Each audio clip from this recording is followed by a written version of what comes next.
The email arrived at 9:47 a.m. on a Tuesday. Subject line, final notice, eviction proceedings. I stared at my laptop screen, coffee growing cold in my hand, and tried to calculate how many days I had left before my landlord changed the locks. 14, maybe 15 if I was lucky. The math was simple and brutal. $247,000 in medical debt, $30,200 in overdue rent, $847 in my checking account. My mother had been dead for 6 months, and her cancer had left me with numbers that didn't add up to survival. I closed the email without responding. There was nothing to say that the collection agency hadn't already heard 17 times. I'd stopped answering their calls 3 weeks ago, stopped trying to explain that I couldn't give them money I didn't have. The city outside my Brooklyn apartment window looked gray and indifferent. Buildings stacked against each other like they were trying to crowd out the sky. 28 years old, and I was disappearing into debt the way my mother had disappeared into illness. Slow, then all at once. My phone buzzed. Jade's name appeared on the screen. I picked up before it could go to voicemail. "I need a favor," she said without preamble. Jade had been my best friend since college, the kind of person who showed up with pizza when you were too depressed to eat and never asked questions you couldn't answer. "I'm sick. Like, actually sick. Food poisoning or flu or some unholy combination. I have a gig tonight photographing a charity event in Manhattan, and I can't do it." "What kind of event?" I asked, already knowing I would say yes.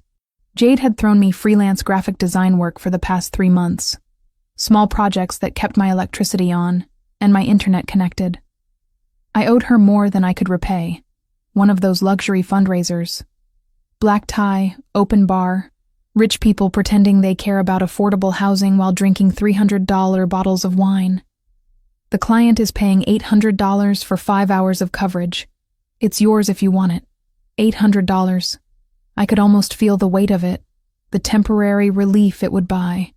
3 weeks of groceries. Partial payment on my electric bill. Another week before the landlord filed papers. "I'll do it," I said. Jade exhaled, relief evident even through the phone. "You're saving my life. Dress nice. The event starts at 7 p.m. I'll text you the address and client contact. Camera equipment is in my car. I'll have my roommate drop it off at your place this afternoon." She hung up before I could ask any questions that might reveal how long it had been since I'd attended anything that required dressing nice, or how little I knew about professional event photography. I looked down at my pajamas, unwashed hair, the laptop balanced on my knees.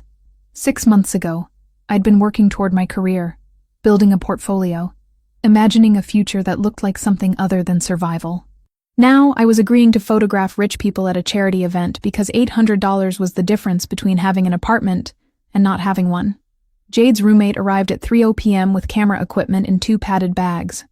Professional grade, lenses that cost more than my monthly rent used to be when I could afford to pay it. I signed for the delivery and spent the next 2 hours watching YouTube tutorials on event photography, trying to learn in 120 minutes what Jade had spent years perfecting. Aperture, ISO, shutter speed. The technical language felt foreign, but desperation was an excellent teacher.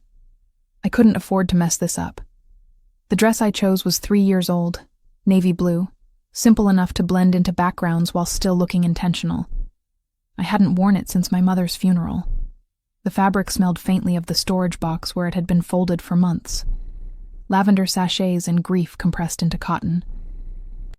I showered, dried my hair, applied makeup with the careful attention of someone trying to construct a version of herself that looked competent and professional. The woman in the mirror looked tired, but that was fine.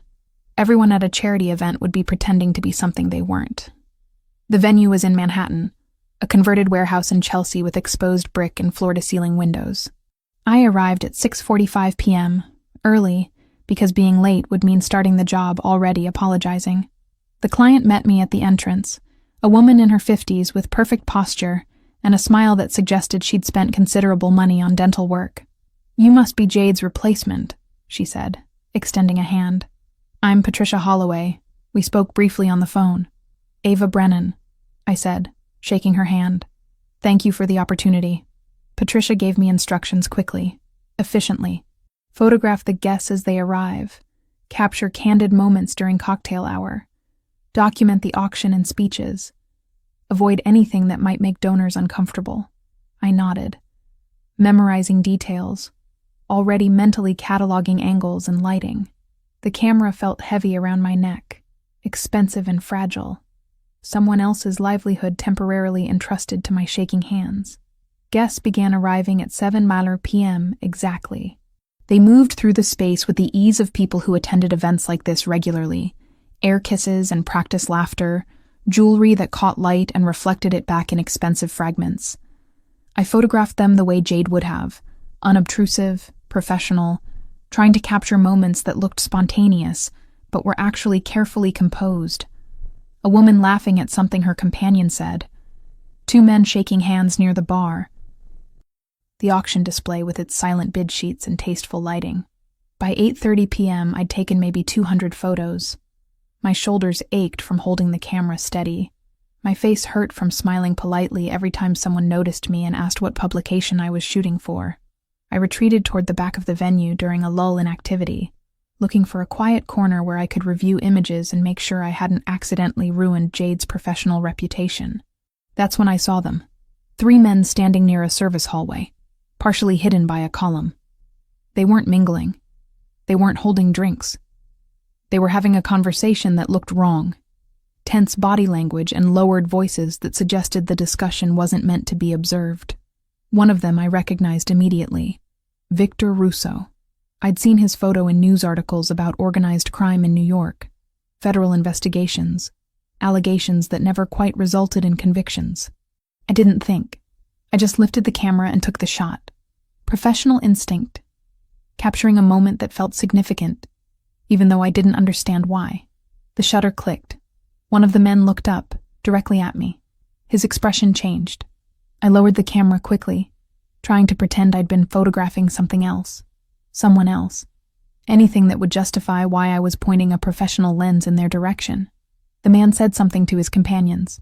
They all turned to look at me.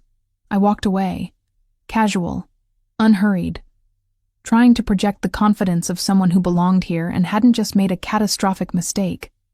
My heart was hammering against my ribs. I found Patricia near the auction display and told her I needed to step outside for air. She nodded, distracted by a donor asking questions about tax receipts. The street outside was cold and loud, taxis and pedestrians and the ambient noise of a city that never quite stopped moving. I stood on the sidewalk and tried to convince myself that I was overreacting. So what if I'd accidentally photographed some men having a private conversation? This was a charity event.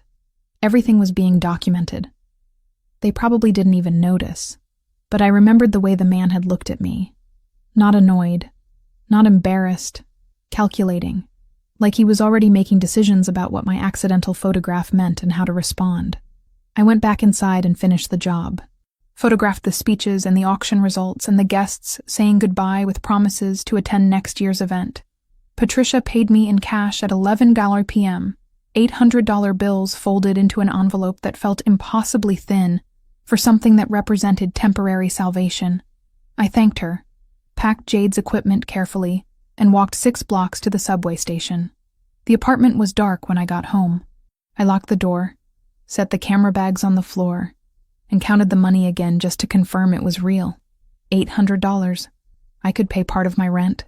I could buy groceries that weren't rice and canned vegetables. I could breathe for maybe 2 more weeks before the next crisis arrived. I fell asleep with my clothes still on, exhausted and relieved and completely unaware that I'd just photographed something that would make me a target. The men came through my window at 4:17 a.m. I woke to the sound of glass breaking, that particular crystalline crack that means something has been shattered with force and intention. My brain processed the sound slowly, moving through the fog of sleep toward comprehension. Breaking glass. My window. Someone was in my apartment. I sat up. The bedroom door was open. I could see shadows moving in the living room, 3 figures silhouetted against the weak streetlight coming through broken glass. Large men, moving with purpose. One of them turned toward the bedroom. I opened my mouth to scream, but nothing came out. Fear had a taste, metallic and sharp, coating my tongue. "Don't run," one of them said. His voice was calm, almost bored. "We just need your phone and camera." Give us those and we leave. Simple. I didn't move. My phone was on the nightstand, arm's length away. The camera bags were in the living room where I'd left them. If I gave them what they wanted, maybe they would leave. Maybe this would be over. Maybe I would survive. The man walked into my bedroom. He was tall, broad-shouldered, wearing a jacket despite the fact that it was nearly May. He picked up my phone without asking permission, scrolled through it with practiced efficiency. He was looking for something specific. After a moment, he pocketed the device and looked at me directly. "Camera," he said. "Living room." I managed. My voice sounded strange. Disconnected. 2 bags by the door. He gestured to one of his companions, who retrieved the bags and brought them back. They went through Jade's equipment methodically, checking each camera body, each lens, looking for memory cards. They found 3, removed them, pocketed them like they were collecting evidence. When they finished, they set the bags down and looked at me again. "You took photos last night," the first man said, "at the Holloway Foundation event. Who hired you?" "My friend," I said. "She was sick. I was covering for her. I'm not a professional photographer. I was just doing a favor." He studied me for a long moment, expression unreadable. Then he pulled out his phone and made a call. He spoke in Russian, too quickly for me to catch individual words. When he finished, he looked at me again. "Get dressed," he said. "You're coming with us." Everything after that happened in fragments. Getting dressed while 3 strange men stood in my bedroom doorway. Walking down 4 flights of stairs because they wouldn't risk the elevator. Being pushed into the back seat of a black SUV with tinted windows. The city passing by outside. Familiar streets made foreign by circumstance and fear. We drove for maybe 30 minutes. I tried to memorize the route, tried to count turns, but terror made everything blur together. They brought me to a warehouse near the docks. I could smell salt water and diesel fuel, hear the distant sound of ships. The building was old, abandoned, windows covered with plywood. They walked me inside, down a hallway that smelled like mold and rust, into a room with concrete floors and a single metal chair. They told me to sit. I sat. "You photographed something you weren't supposed to see," one of them said. He was standing in front of me now, arms crossed. Documents were being exchanged during that meeting. Financial records. "You captured them in your photos." "I didn't see any documents," I said. "I was just photographing the event. I don't even remember taking that picture. It was an accident. Accidents have consequences," he said. They left me alone after that. The door closed. I heard a lock slide into place. The room was cold and dark, lit only by a crack of light under the door. I sat in the metal chair and tried to understand what was happening. I'd photographed men at a charity event. Apparently those men were involved in something criminal. And now, I was being held in an abandoned warehouse because someone thought I'd seen something valuable. Hours passed. Maybe 3, maybe 5. Time moved strangely in the dark. I thought about my mother, about debt, about the eviction notice I'd never have a chance to respond to. I thought about Jade's camera equipment, still in my apartment, and whether anyone would think to return it to her. I thought about dying in this room, alone, because I'd needed $800 badly enough to photograph a charity event. The gunshots started without warning. Loud, rapid, coming from somewhere outside the room. I heard shouting, footsteps running, more gunshots. I stood up, backed against the wall, tried to make myself small. This was it. Whatever was happening, I was trapped in the middle of it. The door to my room shook. Someone was trying to get in. More gunshots, closer now. The door burst open. A man stepped through, silhouetted against light from the hallway. And then I heard rain. Heavy, pounding, the kind that turns streets into rivers. He moved toward me slowly, deliberately. When he got close, I could see his face clearly for the first time. Dark brown eyes, strong jaw, wet black hair, a face I almost recognized but couldn't quite place. "I've loved you for years," he said. His voice was familiar. Painfully, impossibly familiar. I stared at him, trying to reconcile the words with the situation. trying to understand why someone who'd just broken down a door in a warehouse firefight was saying something that sounded like a confession. "I don't understand," I said. He stepped closer. Behind him, I could hear more sounds. Men moving, talking in low voices. The violence had stopped. Whatever had been happening was over. "Jackson Reed," he said. "From Lincoln High School, sophomore year. You remember?" And suddenly I did. Jackson Reed, the quiet boy who sat in the back of history class. The one who got bullied relentlessly by older students until the day I'd stepped in. Told them to leave him alone. Made enough of a scene that they backed off. I'd been 15. He'd been 14, small for his age, wearing clothes that didn't fit right. I'd forgotten about it a week later. Apparently he hadn't. "That was 15 years ago," I said. "I know," he said. "I've thought about it every day since." The penthouse occupied the entire 43rd floor of a building overlooking Central Park. I stood in the living room while Jackson closed the door behind us, locking it with 3 separate mechanisms that suggested security was something he thought about often. The space was modern and expensive in ways that made my Brooklyn apartment look like storage. Leather furniture, abstract art on walls that were probably worth more than my entire debt, windows that showed Manhattan stretching out like something you could own if you had the right amount of money. "Sit," Jackson said, gesturing toward the couch. His voice was different from what I remembered. Deeper, controlled, carrying authority that hadn't existed 15 years ago when he'd been a scared freshman avoiding eye contact in hallways. I sat because my legs were shaking, and because I didn't have other options. He'd explained things during the car ride from the warehouse. The men who'd taken me worked for the Russo family, one of several criminal organizations operating in New York. They'd been conducting business at the charity event, exchanging financial documents related to money laundering operations. I'd accidentally photographed the exchange. They'd assumed I was working for a rival organization, collecting evidence. They'd planned to kill me. Jackson had intervened. He'd tracked me to the warehouse using resources and connections I didn't fully understand. He'd negotiated directly with the Russo family, showed them proof that I was just a freelance photographer covering for a sick friend, destroyed all the photos I'd taken. They'd agreed to back off, but only after significant persuasion, and what Jackson called territorial clarification. "You're safe now," he said, sitting across from me in a chair that probably cost more than 3 months of my old rent. "The Russo family has confirmed you're not a target, but I want you to stay here for a few weeks, just to be certain." "I can't stay here," I said. My voice sounded weak even to my own ears. "I have an apartment. A life. I need to return Jade's camera equipment." "Your apartment isn't safe," Jackson said flatly. "They broke your window getting in. Your lock is damaged.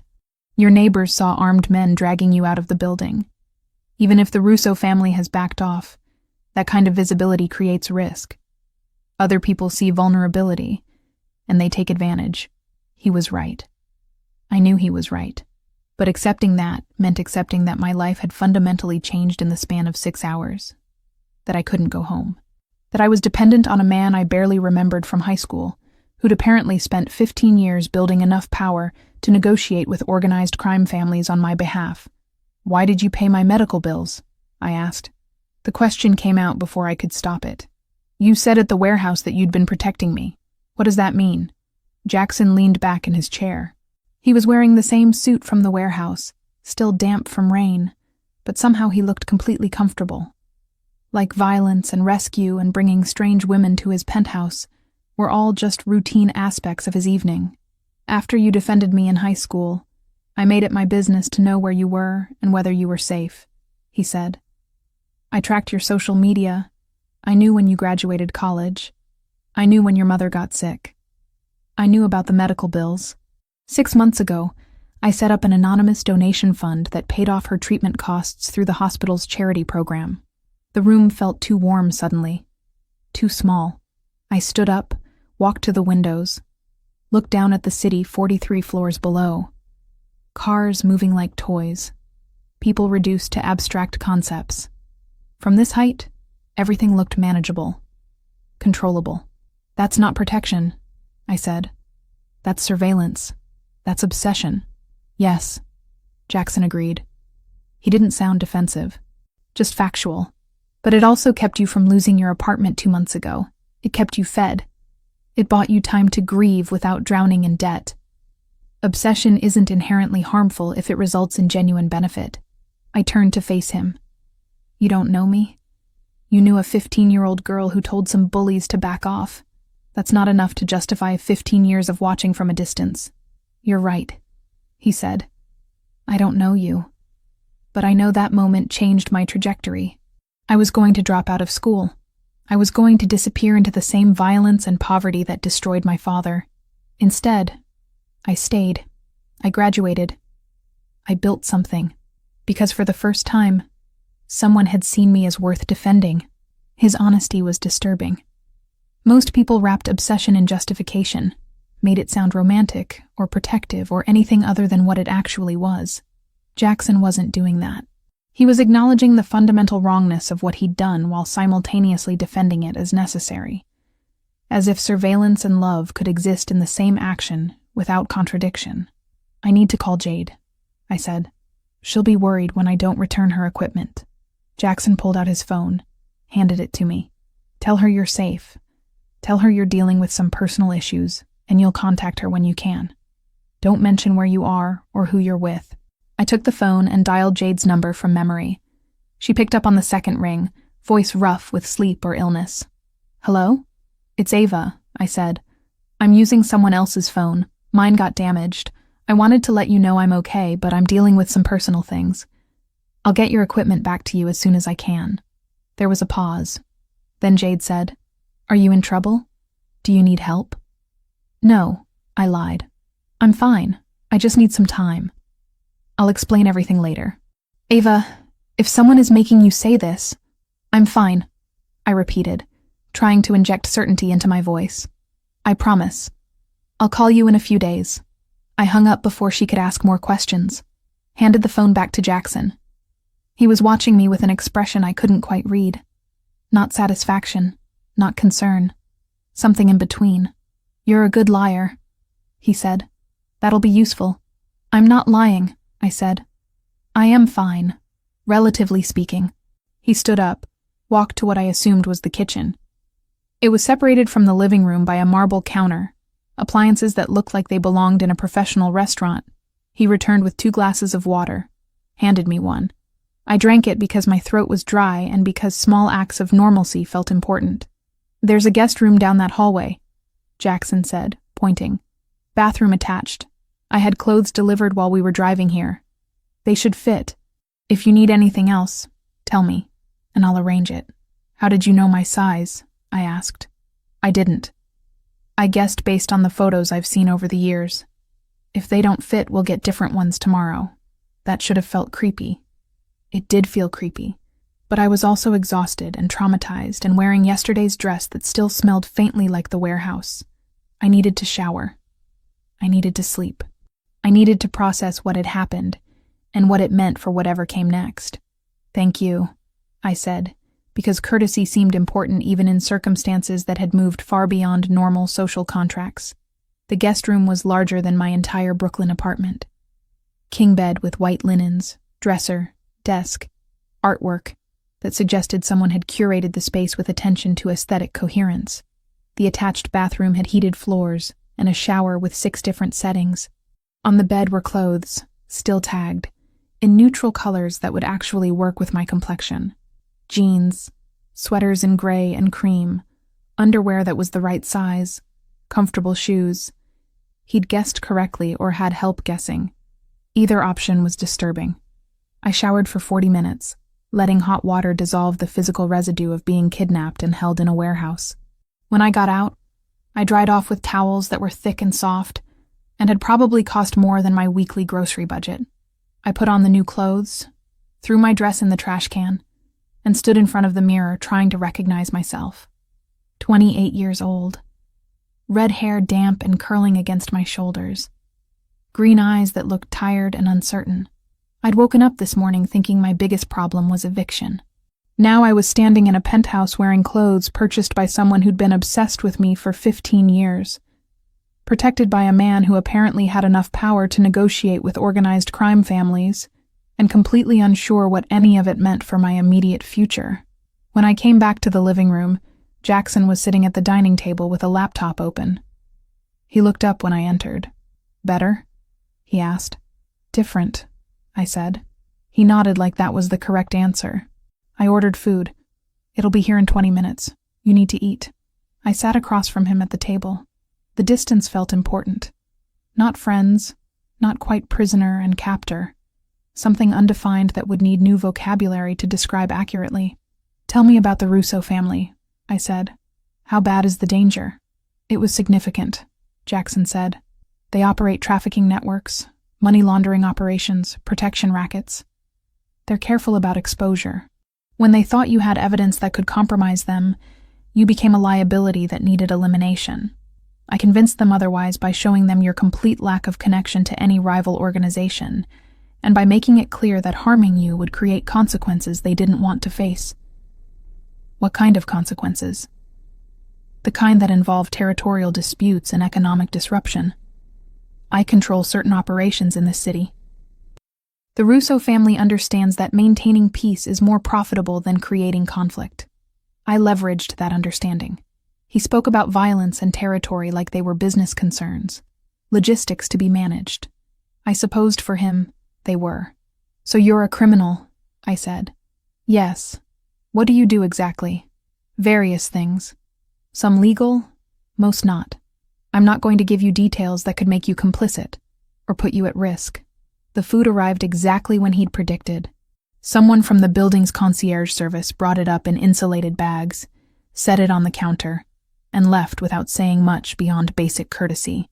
Jackson unpacked containers of Thai food, set plates on the table, served portions like this was normal. Like we were normal people having a normal dinner instead of a kidnapping victim, and her obsessed rescuer negotiating the terms of temporary captivity. I ate because I was hungry and because not eating felt like giving up. The food was good. Better than anything I'd cooked for myself in months. Pad Thai with shrimp, green curry, spring rolls. Jackson ate methodically, his attention partly on me, partly on the laptop screen. "What happens after the few weeks?" I asked. "When you're certain the Russo family isn't a threat anymore, you go back to your life," Jackson said. "I'll make sure your apartment is repaired and secure. I'll continue monitoring to ensure no additional risks emerge. You resume your career, your friendships, your autonomy, and you'll just watch from a distance again." "Yes." I set down my fork. "That's not a sustainable solution. You can't spend the rest of your life protecting someone who doesn't want or need protection. You needed it tonight," he said quietly. "You were hours away from being killed because you accidentally photographed something you weren't supposed to see. That's not theoretical danger. That's direct, immediate, lethal threat. So yes, you do need protection. Whether you want it is a different question." He was right again. I hated that he was right. I hated that my complete inability to navigate whatever world I'd stumbled into had resulted in depending on someone whose relationship to me was fundamentally unbalanced. Obsession dressed up as protection was still obsession, but obsession that actually prevented my murder was also objectively useful. "I don't know how to feel about this," I admitted. "You don't have to feel anything yet," Jackson said. "You just have to stay safe while I make sure the situation is resolved." After dinner, I retreated to the guest room. Jackson didn't follow, didn't hover. He respected physical boundaries even while violating every other kind. I lay in the expensive bed and stared at the ceiling, trying to construct a mental timeline that made sense. 15 years ago, a forgotten act of basic decency. 6 months ago, anonymous payments that had saved me from financial collapse. Tonight, rescue from execution followed by invitation to stay in a penthouse until danger passed. The math was simple. I owed him my life. But owing someone your life didn't mean owing them everything else. Gratitude and autonomy could exist simultaneously. I just had to figure out how to maintain both while living temporarily in the home of someone who'd admitted to watching me for over a decade. Sleep came slowly. When it did, I dreamed about my mother.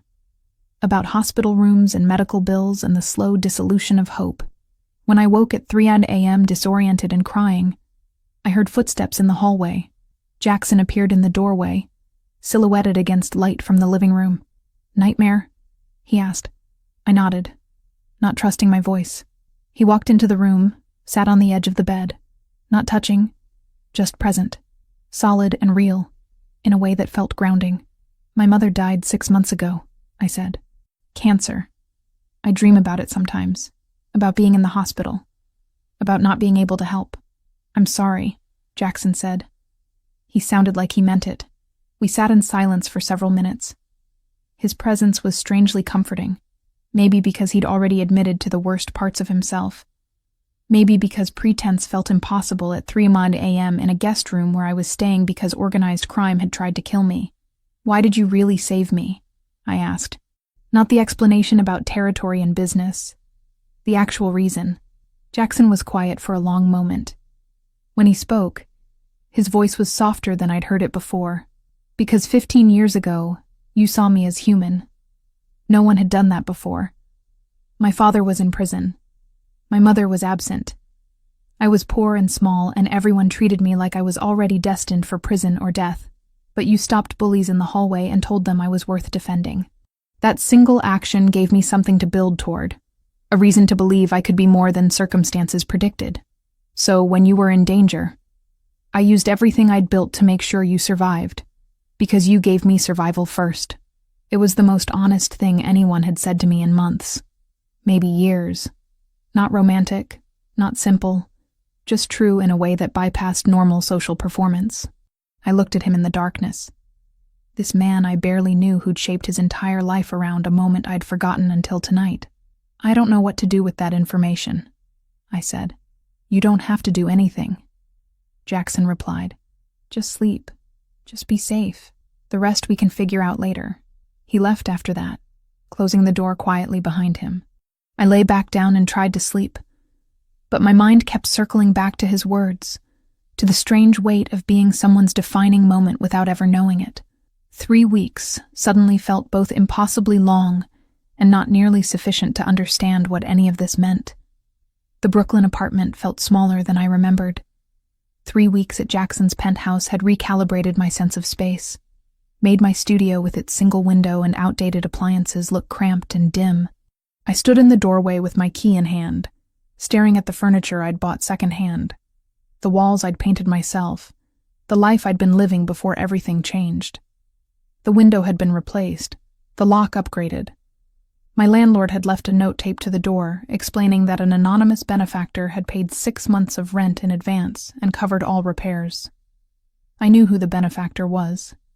I knew what it meant. I stepped inside and locked the door behind me. The apartment smelled stale, air that hadn't circulated in weeks. I opened the window, let in traffic noise and the particular smell of Brooklyn in late spring, garbage and food trucks and humanity compressed into limited space. My phone, the new one Jackson had given me before I left, buzzed almost immediately. Jade's name appeared on the screen. "Where have you been?" she demanded when I answered.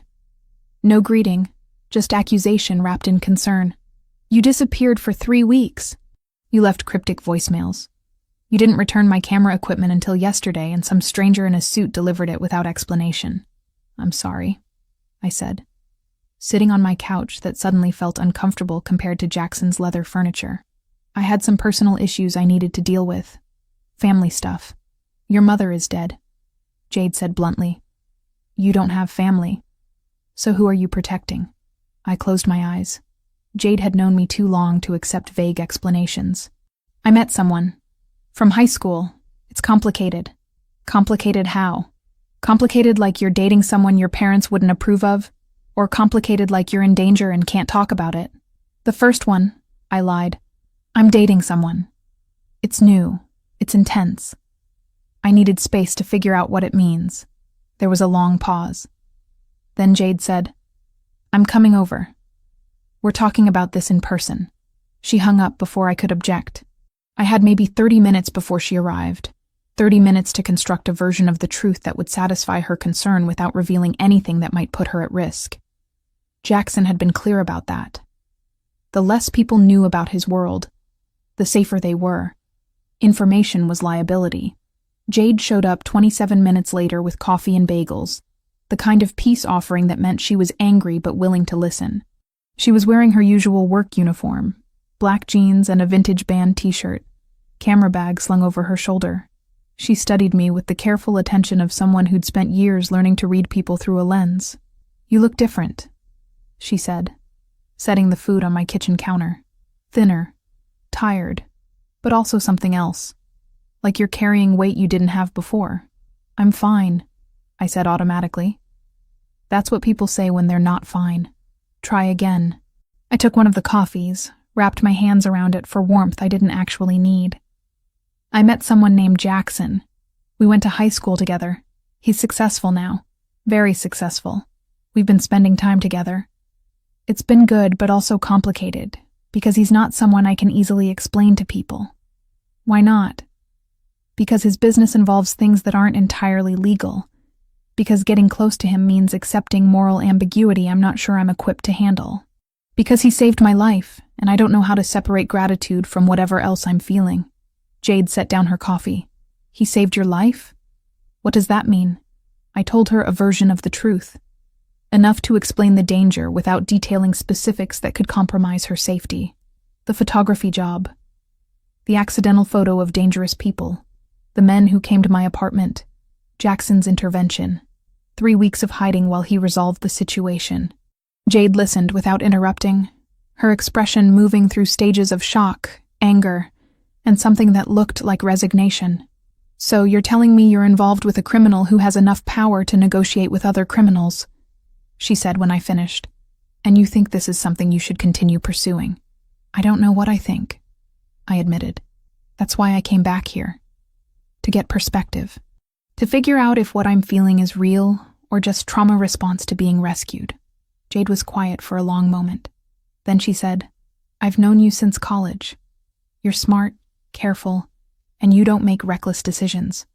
So if you're considering staying involved with this person, there must be something genuine there. But Ava, be honest with yourself about the cost. Men with that kind of power don't let people go easily. Getting in might be a choice. Getting out might not be." Her words sat heavy between us. She was right. I knew she was right, but knowing something intellectually and accepting it emotionally were different processes with different timelines. "I'll be careful," I said. "That's not the same as being safe," Jade replied. She finished her coffee, stood up. "I'm not going to tell you what to do, but I'm your friend, which means I get to tell you when I think you're making dangerous choices. This is dangerous. Whatever you decide, stay in touch. Regular contact. If you disappear again, I'm calling the police." She hugged me before she left, tight enough that I understood the fear underneath her pragmatism. When the door closed behind her, I sat alone in my apartment and tried to feel relieved to be back in my own space. Instead, I felt empty. 3 weeks of Jackson's presence, his intensity, his complicated honesty, had created a void that familiar surroundings couldn't fill. I lasted 2 weeks. 2 weeks of returning to freelance graphic design work, answering emails, rebuilding routine. 2 weeks of sleeping in my own bed and cooking in my own kitchen and pretending that life could return to what it had been before. 2 weeks of thinking about Jackson constantly, remembering conversations, replaying the moment at 3 a.m. when he'd sat on the edge of my bed and told me I'd given him reason to believe he could be more than circumstances predicted. On a Thursday evening, I made a decision. I put on jeans and a sweater, left my apartment, took the subway to Manhattan. I didn't call ahead. I didn't warn him I was coming. I just showed up at his building and told the doorman I was there to see Jackson Harlow. The doorman called upstairs, spoke briefly, then gestured toward the elevator with an expression that suggested he'd been expecting me. Jackson opened his door before I could knock. He was wearing dark jeans and a white button-down with the sleeves rolled up, casual in a way I hadn't seen him before. His expression when he saw me was carefully neutral, but I caught something in his eyes. Relief, maybe, or satisfaction that I'd come back voluntarily. "Can I come in?" I asked. He stepped aside without speaking. I walked into the penthouse that had been my temporary home for 3 weeks, and it felt more familiar than my own apartment had. That should have been alarming. Instead, it felt true. "I tried to go back to normal," I said, standing in his living room. "I thought if I could just resume my life, everything would make sense again. But it didn't work. I kept thinking about what you said. About me giving you survival. About you building something because someone saw you as human. I can't stop thinking about that. Jackson closed the door. What are you saying? I'm saying I want to try. To understand what this is between us. But I have conditions. You told me you've been watching me for 15 years. That stops. Complete transparency from now on. No surveillance. No paying my bills without asking. No making decisions for me. If this is going to be real, it has to be between equals. And the criminal aspect? He asked. The moral ambiguity Jade warned you about? I'm not naive.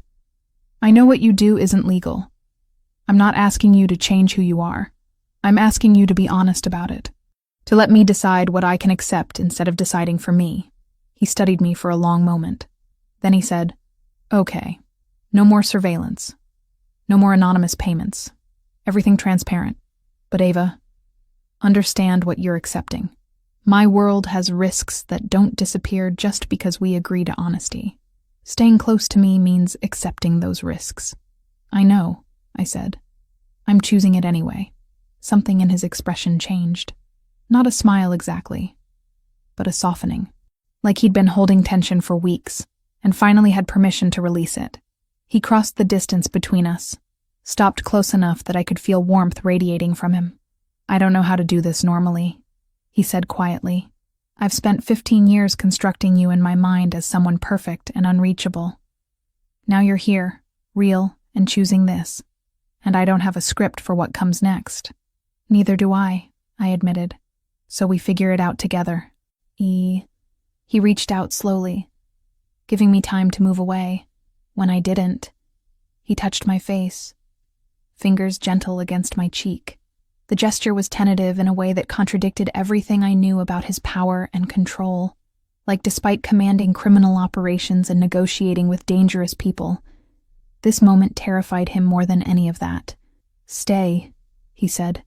Not as my guest, not as someone under protection. Just stay. Okay, I said, and suddenly we were kissing. Not gentle, not careful, desperate and intense.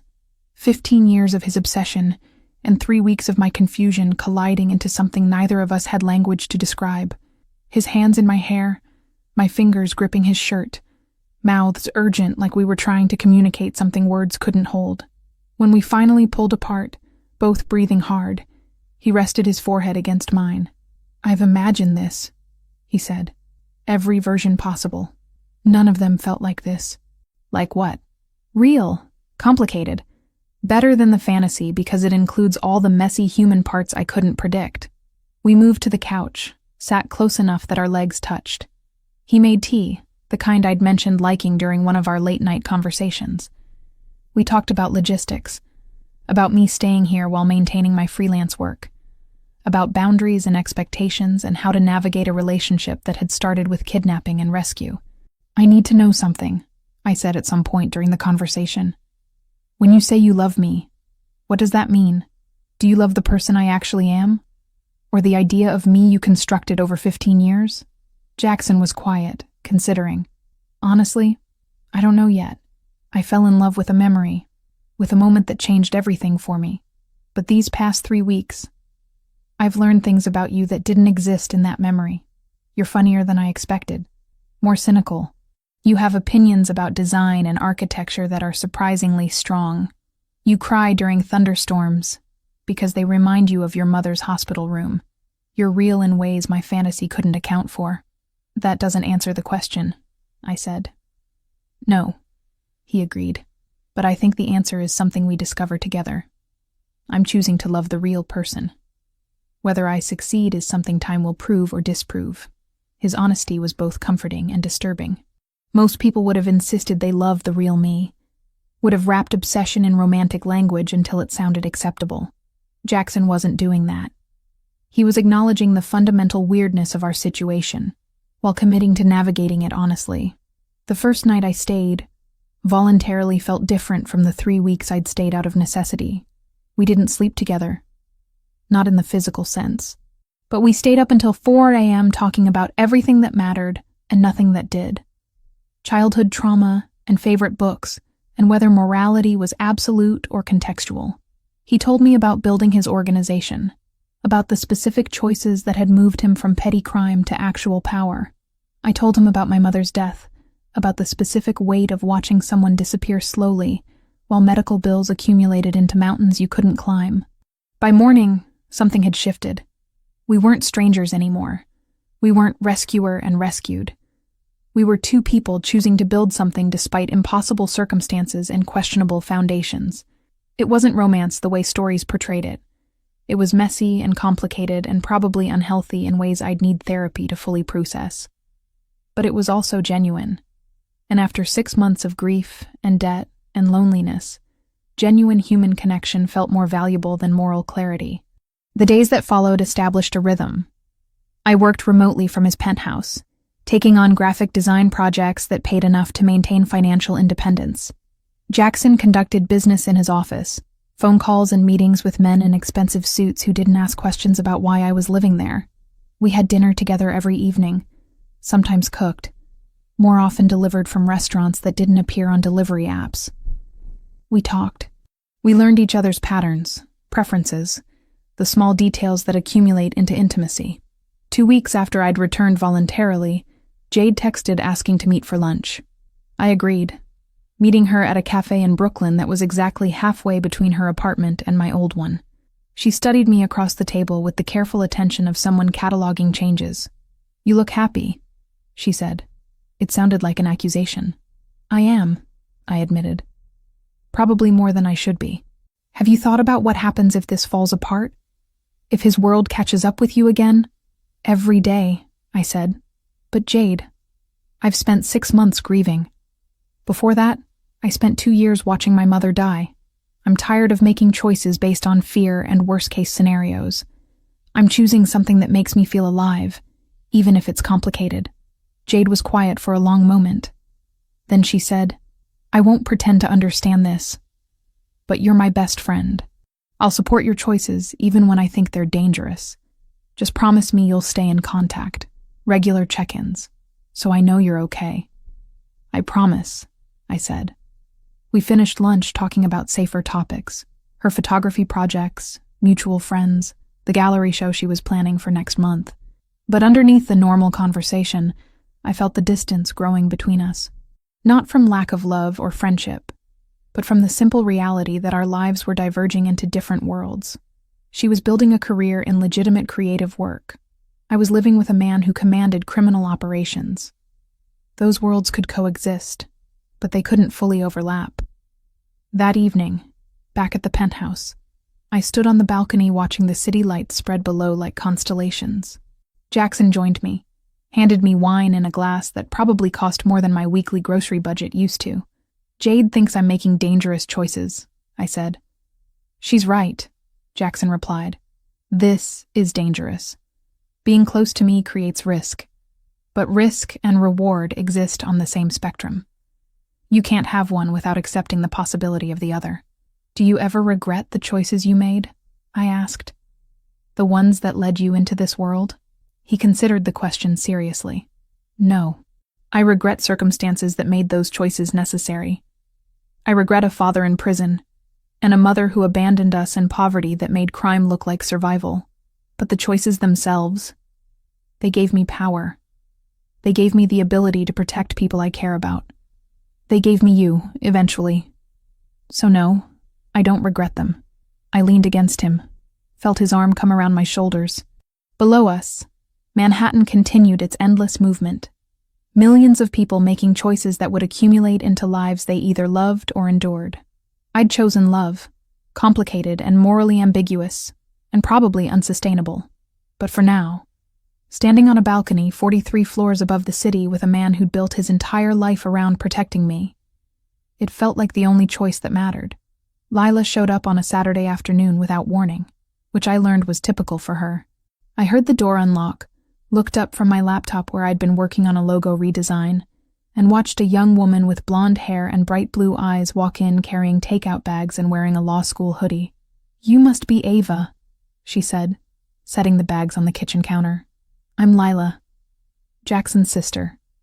He texted me that you were living here now. So I figured it was time to meet the woman who finally got my brother to stop being a lonely, obsessive hermit. I stood up, uncertain how to respond to that introduction. It's nice to meet you. Don't be polite.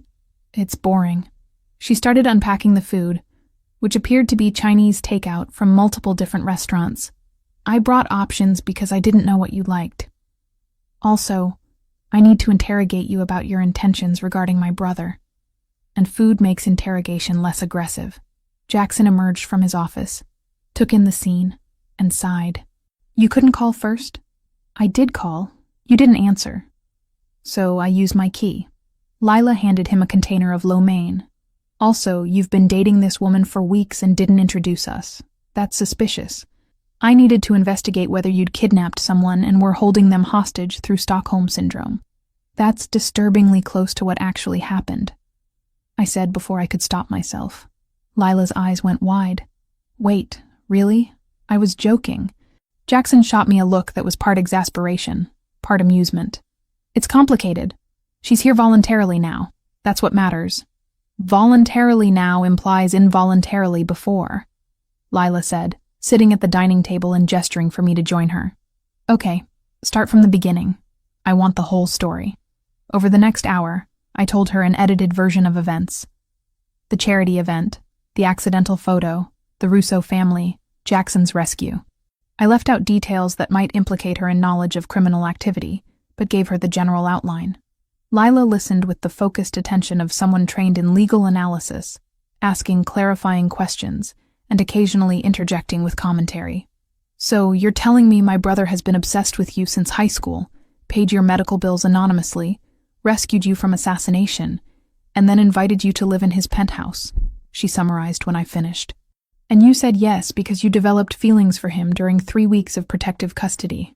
That's reductive, but essentially accurate, I said. Lila looked at Jackson, who'd been sitting quietly during my explanation. That's the most Jackson thing I've ever heard. Emotionally constipated for decades, then goes full romantic hero the moment someone gives him an opening. I'm not emotionally constipated, Jackson said. You spent 15 years pining from a distance instead of just introducing yourself like a normal person. That's the definition of emotionally constipated. Lila turned back to me. Do you love him? Or are you here because you feel obligated? The question was direct enough that deflection would be obvious. I don't know if it's love yet, but I'm here because I want to be. Because understanding what this is feels more important than playing it safe. Lila nodded like I'd passed some test. Good. Because if you were here out of gratitude or fear, I'd have to extract you. But genuine interest in my disaster of a brother? That I can support. I'm right here, Jackson said. I know. That's why I'm being honest instead of polite. Lila finished her fried rice, leaned back in her chair. Ava, I need you to understand something about Jackson. He's loyal to the point of self-destruction. When he cares about someone, he'll burn the world down to keep them safe. That sounds romantic, but it's also exhausting. You're going to need boundaries, strong ones. Otherwise, he'll consume your entire life trying to protect you from dangers that may or may not exist. I glanced at Jackson, who was looking at his sister with an expression that suggested this wasn't the first time she'd delivered this particular lecture. I've noticed the protective tendencies. Has he told you about our childhood? Lila asked. Some of it. Father in prison. Mother absent. Poverty and violence. Did he tell you that he raised me? Lila's voice was softer now. That when I was 8 and he was 19, he got custody and worked 3 jobs while building his organization because foster care would have separated us? That everything he built was partly about making sure I had stability in education and a chance at normal life? I looked at Jackson, who was studying his food with intense focus. He didn't mention that. Of course he didn't. He doesn't talk about the good things he's done, only the complicated ones. Lila reached across the table, squeezed her brother's hand briefly. I'm telling you this because you need to know that his obsession with protecting people isn't abstract. It's how he shows love. It's also how he justifies the criminal work. Everything feeds into this narrative of being someone who protects the people who matter. The information recontextualized everything I knew about Jackson. The surveillance, the anonymous payments, the rescue operation, they weren't just about me. They were about a pattern established when he was 19, and suddenly responsible for keeping his little sister alive. After lunch, Lila insisted on showing me embarrassing photos from Jackson's adolescence, stored on her phone in an album labeled blackmail material. Photos of teenage Jackson with too long hair and ill-fitting clothes, exactly the way I remembered him from high school. Photos of him at Lila's middle school graduation, looking proud and exhausted. Photos of them in a small apartment that was clearly all they could afford, but decorated with care. "He's changed a lot," I said, looking at a photo of 20-year-old Jackson who still looked more boy than man. "Not really," Lila replied. "He's just better at hiding the scared kid underneath the criminal boss exterior. But he's still the same person who used to make me breakfast before school and help with homework, even when he was running on 3 hours of sleep." When Lila left, she hugged me at the door and whispered, "Take care of him. He won't ask for it, but he needs someone who sees past the competence to the actual human underneath." That evening, I brought up the conversation while Jackson and I were making dinner together. He was chopping vegetables with the precision of someone who'd learned to cook out of necessity rather than interest. "Lila told me you raised her," I said. His knife paused briefly, then continued. "She has a tendency to overshare. It explains a lot about why you are the way you are.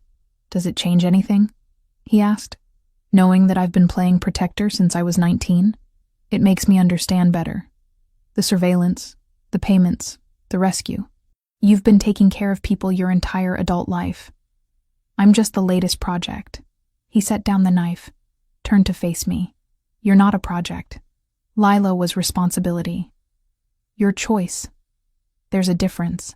"Is there?" "Because from where I'm standing, they look similar. Both involve you making decisions for people without consulting them first." The accusation hung between us. Jackson was quiet for a long moment, then nodded slowly. "You're right. I've spent so long being the one who fixes problems that I've forgotten how to let people make their own choices, even when those choices involve accepting help. So, let me make a choice now," I said. "Ask me to stay. Not as someone you're protecting, or someone you're obsessed with. Ask me as an equal who gets to decide." "Will you stay?" Jackson asked. His voice was careful, stripped of the authority I usually heard. "Not in the guest room. Not as someone temporary." "Will you move in here with me?" "As my partner?" "Yes," I said. We moved my belongings from Brooklyn the following weekend. There wasn't much. Furniture wasn't worth transporting to a penthouse that was already fully furnished. Mostly I brought clothes, books, my laptop, and design equipment, personal items that had survived 6 months of grief and debt. Jade helped, though her presence felt strained. She was polite to Jackson when he helped carry boxes, but I could feel her judgment in the careful way she avoided asking direct questions about our living arrangement. "You're really doing this," she said, when we were alone in my old apartment, packing the last of my kitchen supplies. "I am. And you're okay with everything this implies?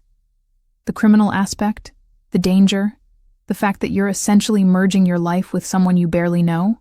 I'm not okay with it," I admitted. "But I'm choosing it anyway. That's not the same thing." Jade was quiet as we loaded the last box into Jackson's car. Before I left, she hugged me tightly and said, "I meant what I said about staying in contact. Monthly lunches. I need to know you're safe. I promise," I said. The first month of officially living together was an exercise in learning someone's patterns and quirks and personal habits. Jackson worked late, took calls at odd hours, disappeared into his office for stretches that suggested serious business was being conducted. I maintained my freelance design work, took on larger projects now that I didn't have to worry about rent or utilities.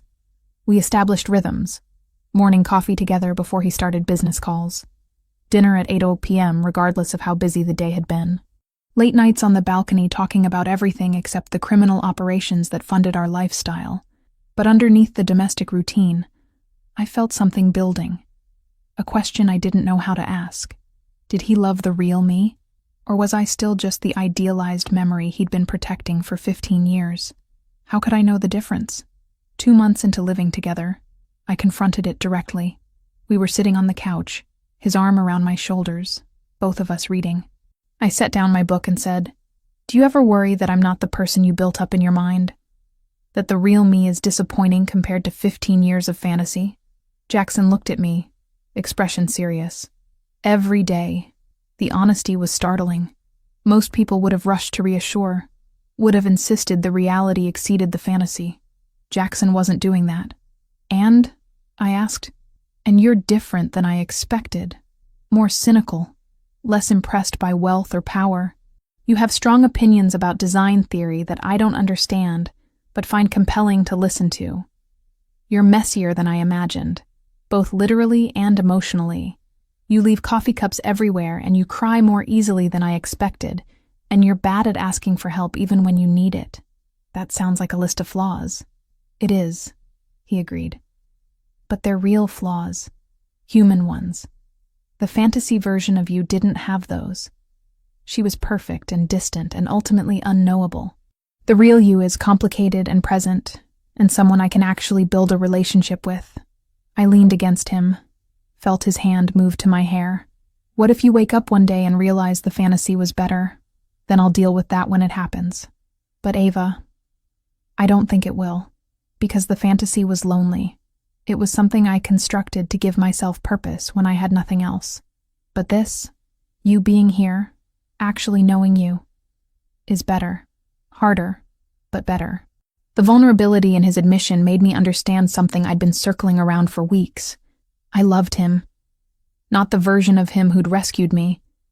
Not the powerful criminal who commanded rooms with his presence. I loved the man who'd raised his sister and built an empire out of desperation, and sat with me during nightmares without trying to fix them. I loved him, despite the moral complications, despite the surveillance history, despite everything that should have made this impossible. I love you, I said. The words felt heavy and significant. First time I'd said them to anyone since my mother died. Jackson went very still. Then he turned to face me fully, his dark brown eyes searching mine. You mean that? Yes. I love the real you. The complicated, protective, emotionally constipated man who's trying to figure out how to have a normal relationship despite spending 15 years obsessing from a distance. I love you. He kissed me then, gentle in a way that contradicted everything I knew about his capacity for violence. When we pulled apart, he said, I love you too. Not the memory. You. The person who leaves coffee cups everywhere and argues with me about moral philosophy, and chose to stay, despite having every reason to run. That night felt like a turning point. We'd moved from complicated gratitude and confused attraction into something that resembled actual love. It wasn't simple or uncomplicated. It probably wasn't even healthy by conventional standards.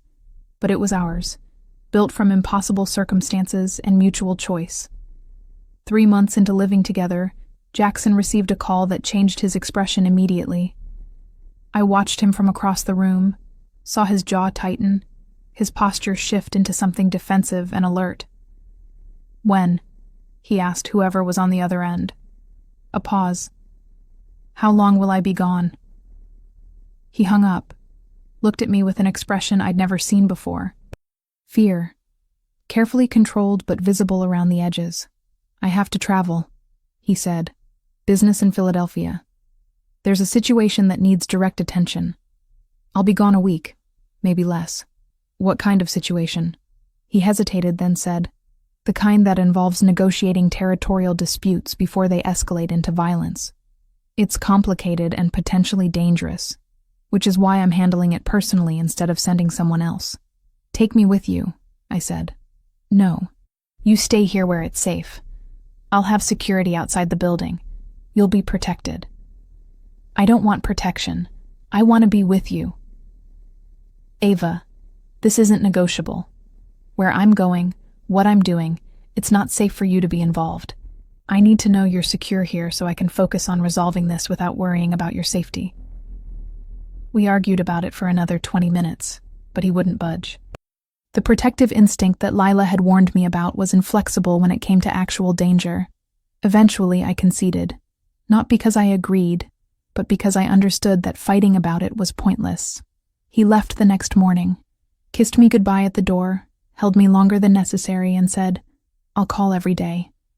If anything feels wrong, if you need anything, you contact me immediately. Just come back safe, I said. I will.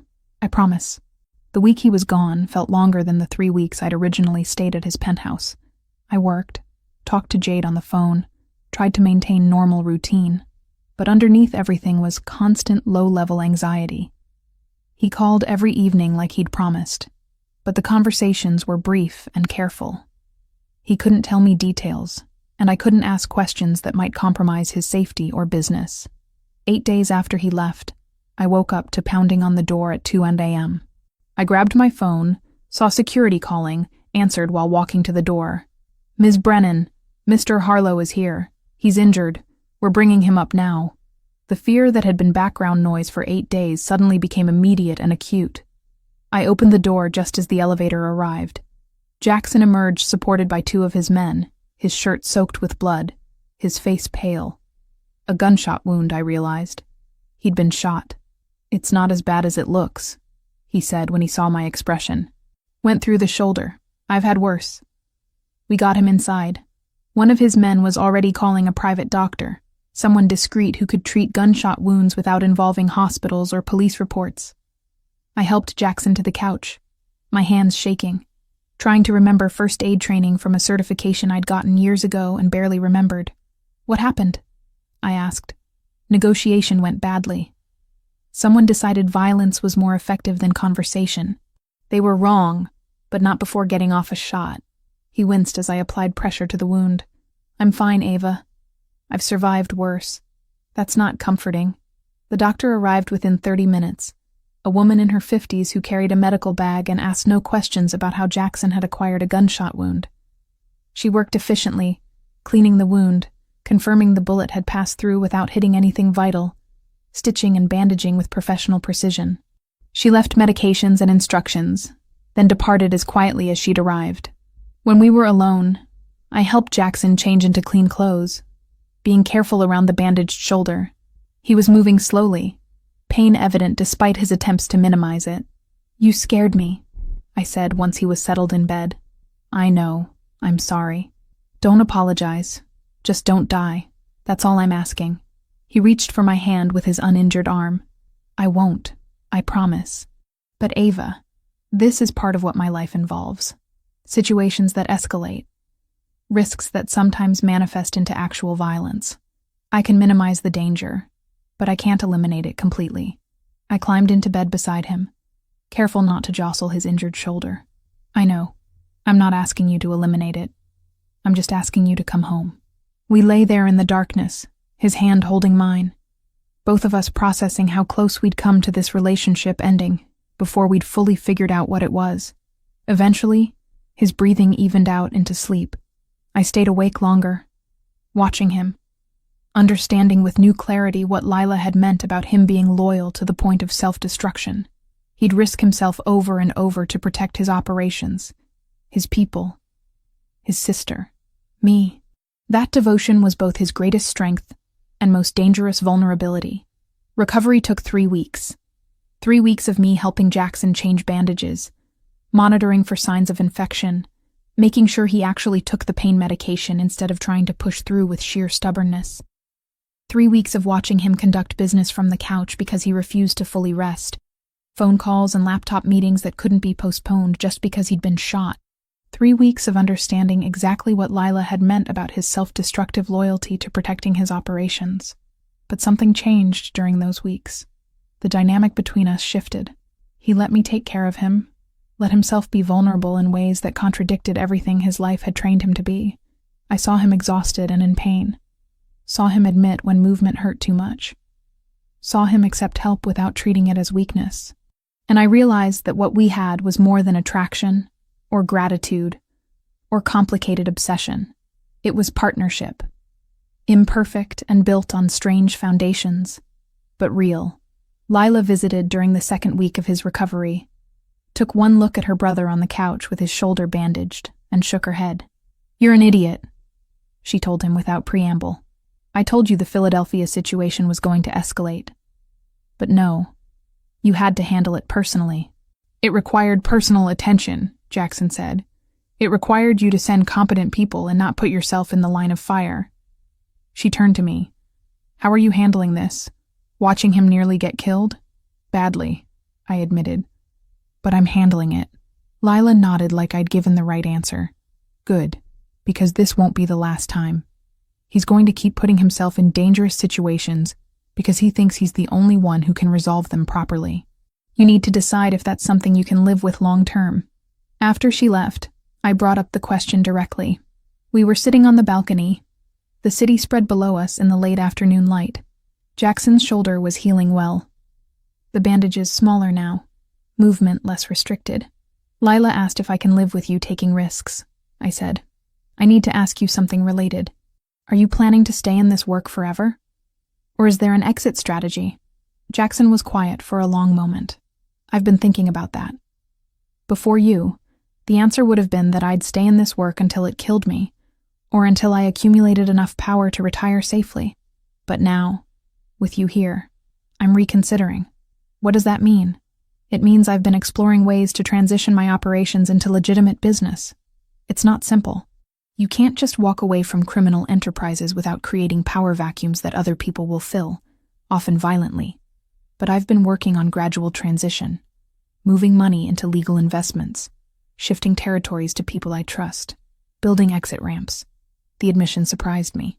How long have you been planning this? Since you agreed to stay. Since I realized that what I wanted wasn't just to keep you safe, but to build an actual life with you. The kind of life that doesn't involve getting shot during business negotiations. I took his hand, careful of the injured shoulder. I'm not asking you to become someone else. I'm just asking you to consider whether the life you built out of necessity is still the life you want. It's not, he said simply. What I want is mornings with you. Evenings where we argue about design philosophy and cook dinner together. A future that extends beyond the next territorial dispute or negotiation. I want ordinary. I've spent 20 years building power. Now I want to figure out what to do with it besides maintain it. Over the following months, I watched him implement that vision. Slowly, carefully, he began transferring criminal operations to trusted people while expanding legitimate business holdings. Real estate investments, consulting firms, private security companies. Things that could generate wealth without involving violence or illegality. It wasn't fast. It wasn't simple. But it was deliberate movement towards something different. Meanwhile, I rebuilt my own career. I'd been taking freelance design work. But 6 months into living with Jackson, I made a decision. I wanted something that was entirely mine, not funded by his money or enabled by his connections. I wanted to prove to myself and to him that I was choosing this life as an equal partner, not as someone dependent on his resources. I opened a design studio. Small at first. Just me and a rented office space in Brooklyn that I paid for with money I'd saved from freelance projects. I specialized in branding for small businesses, the kind of work that felt meaningful and allowed me to control my own schedule. Jackson offered to invest, but I turned him down. This needed to be separate, something that existed outside our complicated relationship. The studio grew slowly but steadily. Word of mouth brought clients. My portfolio expanded. Within 4 months, I hired an assistant. Within 6, I was turning down projects because I didn't have capacity. It felt good, building something through my own effort, proving that my life wasn't just about surviving in Jackson's world, but creating my own space within it. Jade visited the studio on opening day. She walked through the small office, looked at the design samples on the walls, and for the first time since I'd moved in with Jackson, she seemed genuinely pleased. "This is good," she said. "This is you actually building something instead of just existing in his world." "I needed it," I admitted, "to prove to myself that I could." "And how are things with him?" "Still complicated?" "Always. But also good. He's transitioning out of the criminal work.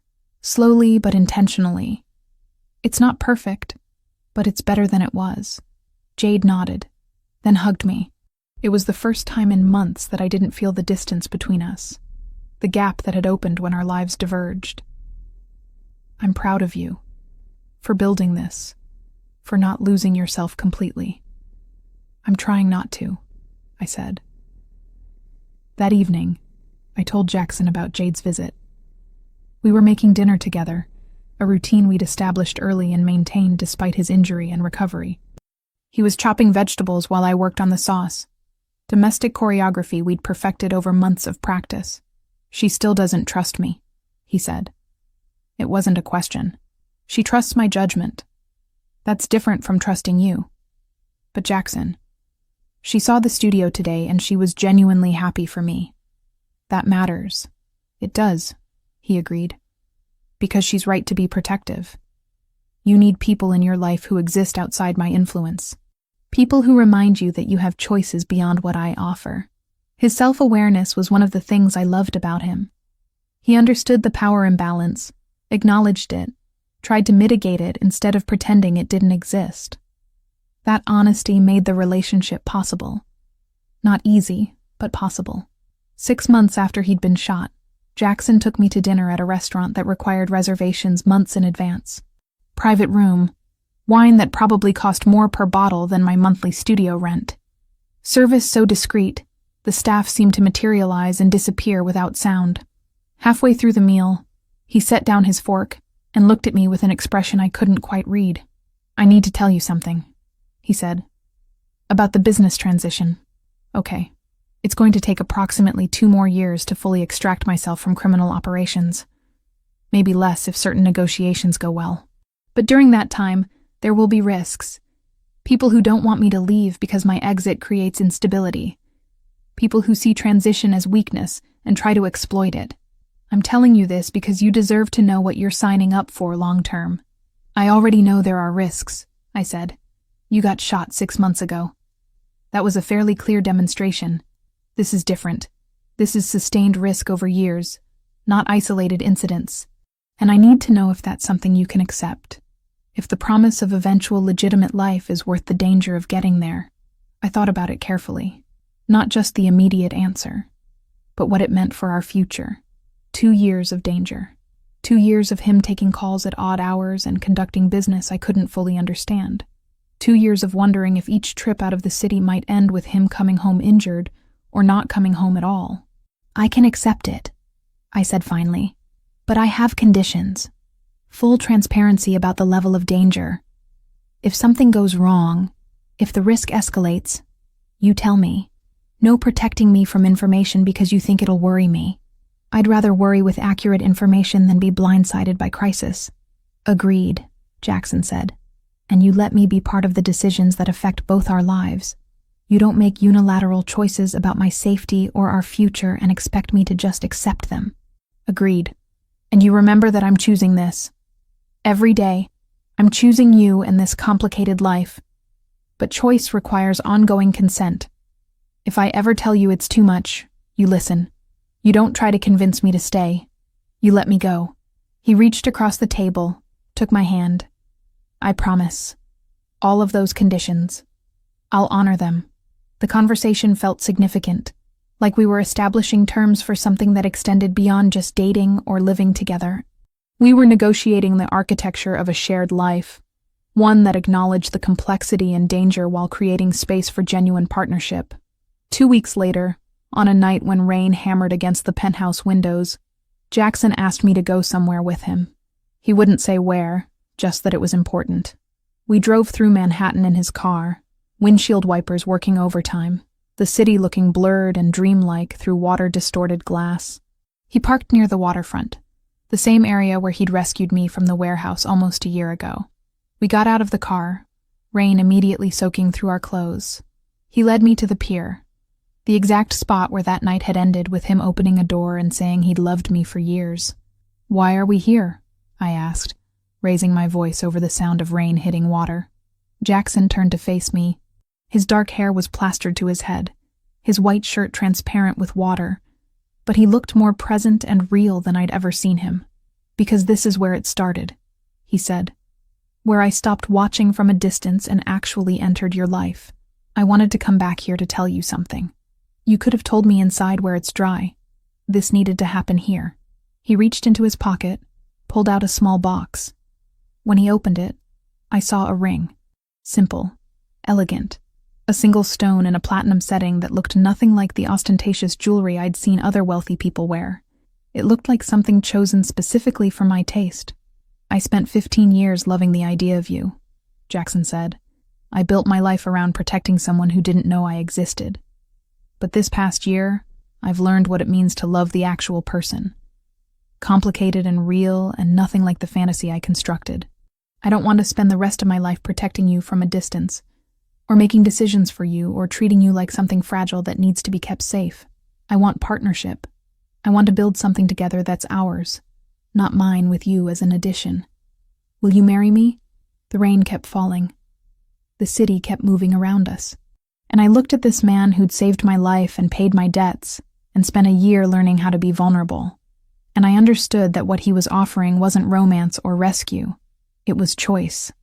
The choice to build something intentionally instead of letting circumstances dictate our relationship.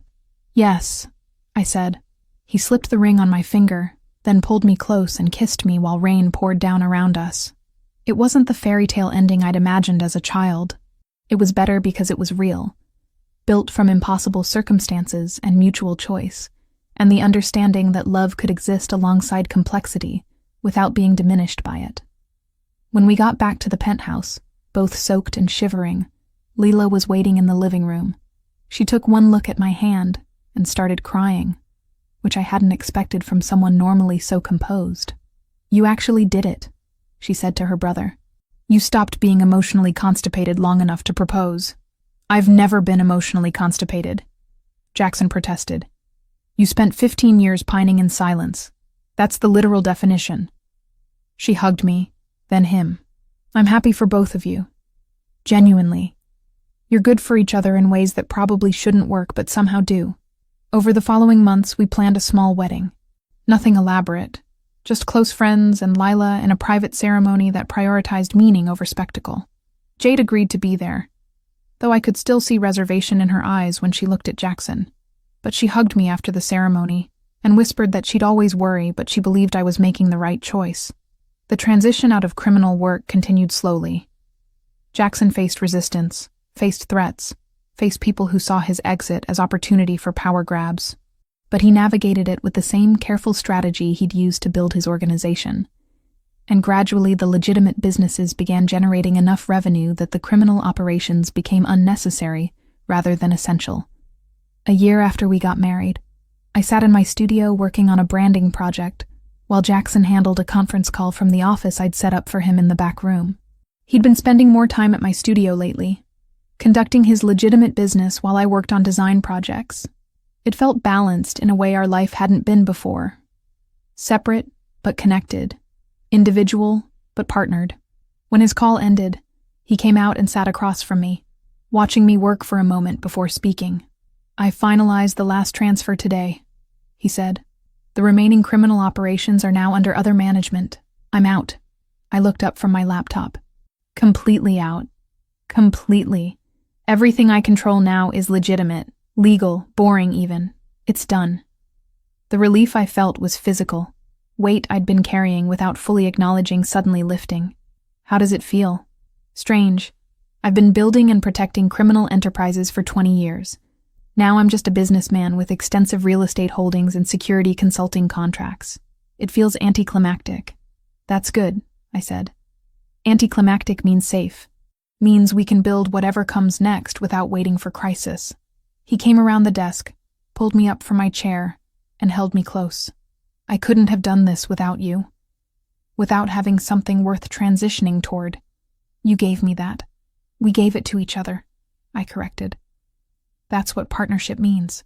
That evening, we stood on the penthouse balcony watching the city lights spread below us like grounded stars. 43 floors up, removed from the noise and chaos but still part of it. I thought about the chain of events that had brought us here. A forgotten act of kindness 15 years ago, an accidental photograph, a rescue on a rainy night, choices made from impossible circumstances that had accumulated into something real and complicated and genuinely good. "Do you ever regret how this started?" I asked. "The surveillance, the obsession, all the wrong ways we came together?" Jackson considered the question seriously. "I regret that you experienced trauma because of decisions I made. I regret that our relationship began with power imbalance and coercion. But I don't regret that we ended up here. That feels like denying the reality of what we built together." "I don't regret it either," I said. "It shouldn't have worked. By every reasonable measure, we should have failed. But we chose each other anyway, and that choice made the difference. We stood there in comfortable silence. Two people who'd found each other through circumstances that should have been cautionary tales, but had instead become the foundation for something neither of us could have predicted or planned. It wasn't perfect. It wasn't simple. But it was ours, built from honesty and choice, and the understanding that love could exist in complicated spaces if both people were willing to navigate them together. Below us, the city continued its endless movement. Above us, the sky held the promise of rain. And between those two things, we stood together, having built something real from circumstances that should have destroyed us, but instead gave us the chance to become partners in the truest sense of the word.